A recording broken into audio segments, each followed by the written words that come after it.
네, 여러분 안녕하세요. 네, 신라젠인데, 자, 신라젠이 갑자기 급락을 했던 부분을 의아해하는 그런 분들이 이제 많이 계실 거예요. 제가 볼 때는 한 두어 가지 원인이 있었다고 봅니다. 네, 요걸 한번 말씀을 좀 드리고, 그럼 어떻게 대처해야 되는지, 이걸 말씀을 드릴게요.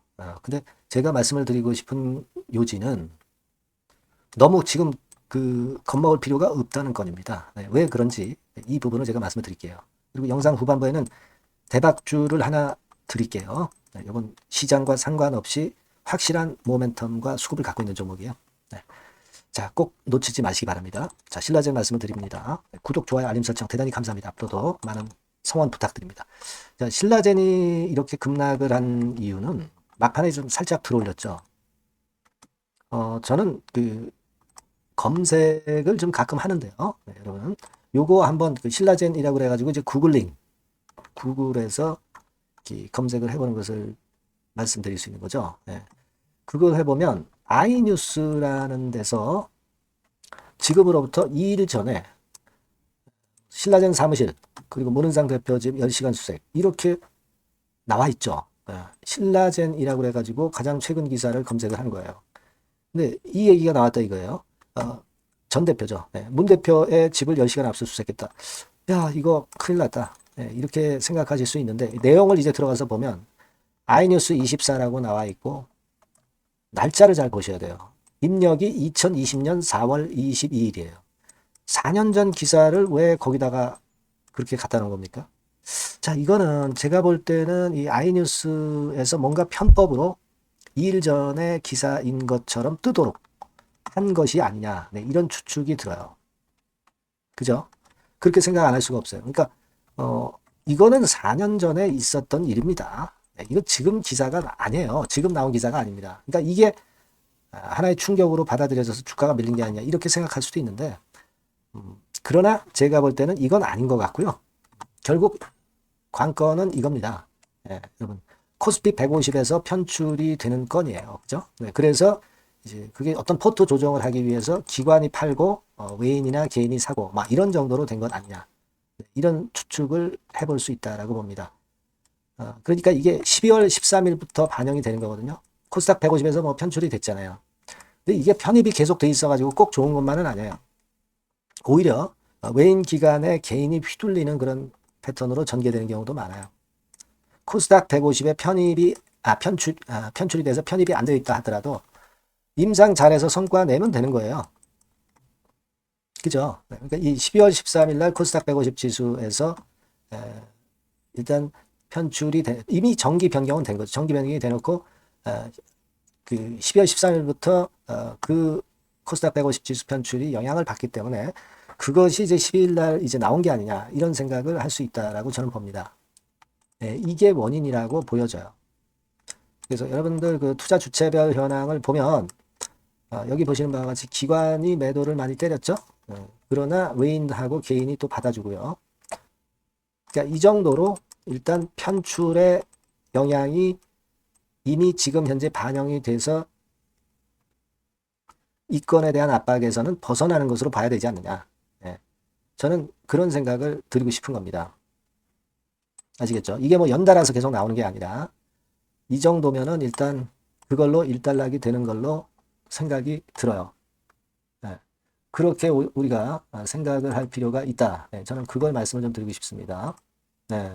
여기 보시다시피 이제 기관이 최근 6개월 동안에 초록색입니다. 샀던 걸 다 토해냈죠? 다 토해냈습니다. 그렇게 추측이 들어요.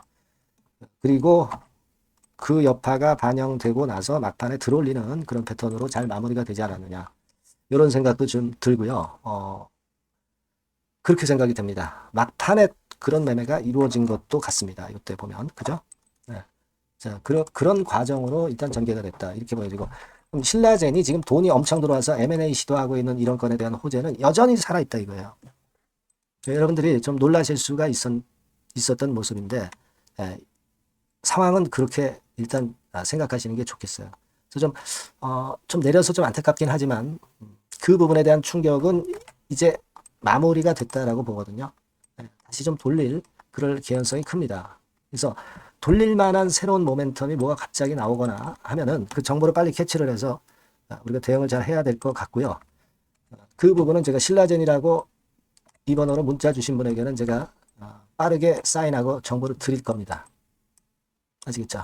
그리고 중간중간 이제 고민되거나 궁금한 부분은 문자로 연락을 주세요. 소통도 좀 하고, 그리고 추천도 좀 받고, 그래서 우리가 회복을 좀 해야죠. 아시겠죠? 너무 심려 마시고 회복 가능하다고 충분히 볼 수 있는 상황이에요. 문자 많이 주시고요. 저도 최선을 다하겠습니다. 자, 그리고 제가 대박주 말씀드린다고 그랬잖아요. 요거 지금 말씀드릴 테니까 말씀 잘 듣고 대박 내세요. 네, 여러분, 시장이 참 어렵습니다. 어렵기 때문에 여러분들은 시장과 상관없이 진짜 독특한 매력을 지닌 비시장 관련주를 해야 합니다. 네, 요 대박주를 제가 오늘 말씀을 좀 드리고자 합니다. 실적이나 재무도 확실하면서 독특한 장점이 있어서 국내 상황에 상관이 없이 시세를 낼 수 있는 종목. 네, 이 종목을 해야 돼요. 그래서 오늘은 그 건과 관련된 독특한 종목을 하나 갖고 왔어요. 이 대박주를 지금부터 소개해 올리겠습니다. 자, 여러분, 이 주가 자체는요, 부담이 안 가요. 1,000원에서 한 5,000원 정도입니다. 그러니까 여러분 어떻겠어요? 좀 가벼운 맛이 있겠죠. 근데 보통 여러분들이 그냥 1,000원에서 5,000원짜리 종목은, 야, 그거 뭐, 재무도 형편없고 실적도 형편없을 거 아니냐. 이렇게 생각하실 수가 있는데, 여러분, 섹터가 우량 중형주에 속해 있고요. 시총이 벌써 3,000억 내지 6,000억 간다. 그러면 이걸 저가 주면서 부실한 종목이라고 할 수 있겠습니까? 절대 그렇게 얘기할 수 없어요. 자본 총계, 그러니까 이 회사의 재산도 보시면은요, 5,000억에서 한 9,000억 정도 가는 종목입니다. 그러니까 여러분들이 생각하는 부실 잡주하고는 차원이 좀 틀리다. 네, 저는 그렇게 보고 있고요. 목표는 더블 정도를 보고 있습니다. 네, 최소한의 가격이라고 보고요. 투자 기간은 1 내지 2개월 정도 생각하고 있습니다. 먼저 여러분 주가 차트를 한번 볼까요? 네, 제가 한번 보여드릴게요. 자, 요게 이제 주봉 차트입니다, 여러분. 네, 주봉 차트. 자, 이게 뭐 한 1년여 이상을 등락을 거듭하면서 눌릴 대로 눌리다가 이제 딱 최근에 좀 올라오다가 눌렀다가 다시 이렇게 커브를 그릴 가능성이 높습니다. 이렇게 커브를 그린다는 건의 생각은요, 그냥 제가 감으로 말씀드리는 게 아니고 확실한 근거를 말씀을 좀 드릴 거예요. 등락 이후에 폭발 초기라 이런 얘기예요. 그리고 저퍼예요. 네, 저 PBR입니다. 근데 이번에 실적도 엄청 좋아요. 아시겠습니까? 네, 요런 강점이 있다 이겁니다. 네. 그리고 시장 관련주가 아니에요. 네, 비시장 관련주에 주목을 해볼 필요가 있다 이겁니다. 네. 그리고 쌍끌이 기관 매수, 외인 매수가 들어오는 초기 국면이에요. 그래서 이걸 확인을 시켜드릴 거예요. 그래서 최소 더블 정도는 봐야 되지 않겠는가 그렇게 생각하고 있어요. 자, 월봉 차트는 되게 이런 모습입니다. 월봉 같은 경우도 눌려서 결국 여기서 시세를 내면은 최소한 여기까지 가고 이걸 돌파할 가능성도 높죠. 그 독특한 강점 때문에. 네. 자, 그럴 수 있는 종목이다 이런 얘기입니다. 그래서 요건과 관련해서 제가 말씀을 드리자면은 최대 강점은 비시장 관련주고 시총이 작고 하니까 가벼워요. 가볍습니다, 여러분. 상장 주식 수가 뭐 엄청 많은 종목이 아니에요. 재무나 실적이 탄탄합니다, 여러분. 요거를 제가 보여드리면, 자, 요게 이제 제가 조금 흐릿하게 했습니다만은 3분기까지가 작년 대비해가지고 30% 증가했어요. 근데 이거는 아무것도 안 해요. 4분기 실적이 폭증이 여러분 예상이 되는 거예요. 왜 4분기 실적이 폭증할까?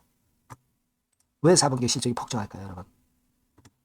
일단 좀 이따 말씀드리고 올해 영업이익이 작년 대비해서 한 50% 정도 최소 생각입니다. 이 정도는 급증이 될 거고 4분기에 자산을 평가해 보면은요. 결산이익이 대폭 급증할 가능성이 높아요. 이게 이제 연단입니다. 그래서 이번에 실적이 나오겠죠. 네. 그거예요, 핵심은 여러분. 네, 요걸 제가 말씀을 좀 드리고 싶고 매년 한 500억 내지 1,000억 영업이익이 안정되게 나오면서 이번에 실적이 폭증할 거다. 저는 그런 생각을 합니다. 그 기본적인 건은요. 그 핵심 되는 재료는 바로 이겁니다. 글로벌 자산 관련 특별한 호재가 최대 핵심이에요. 특히 미국 시장 관련해서 초강점을 보유하고 있다. 네, 요걸 여러분들 꼭 잊지 마셔야 됩니다. 네. 자, 이게 금감원 공시 가보면 얘네들이 갖고 있는 미국 관련 자산이에요.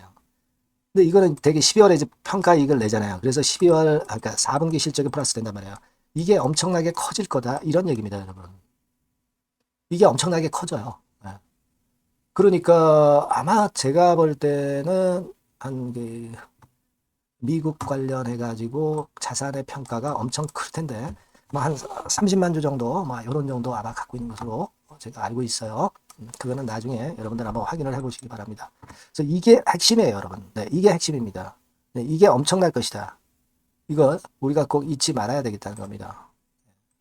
그게 핵심이에요, 여러분. 네, 그런데다가 지금 현재 뭐 퍼 PBR 보면은 저 PBR이에요. 당연히 이제 주가 분출할 수 있는 그런 가치적인 평가도 돼 있고, 연기금 외인 같은 경우도 쌍끌이 매집이 시작되고 있습니다, 여러분. 네, 자, 여기 보시다시피 확실하게 기관 외인 쌍끌이 하고 있죠. 네, 쌍끌이 하고 있습니다. 이제 시작이에요. 네, 빨간 게 외인, 초록색 기관입니다. 네.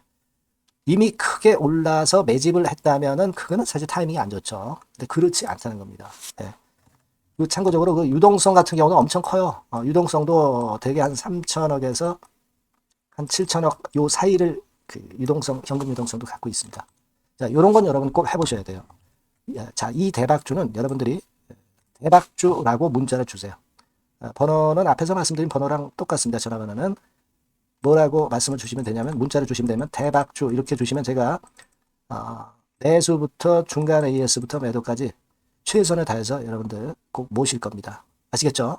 대박주라고 꼭 문자 주셔서 큰 수익 얻어 가시기 바랍니다. 네, 네, 감사합니다.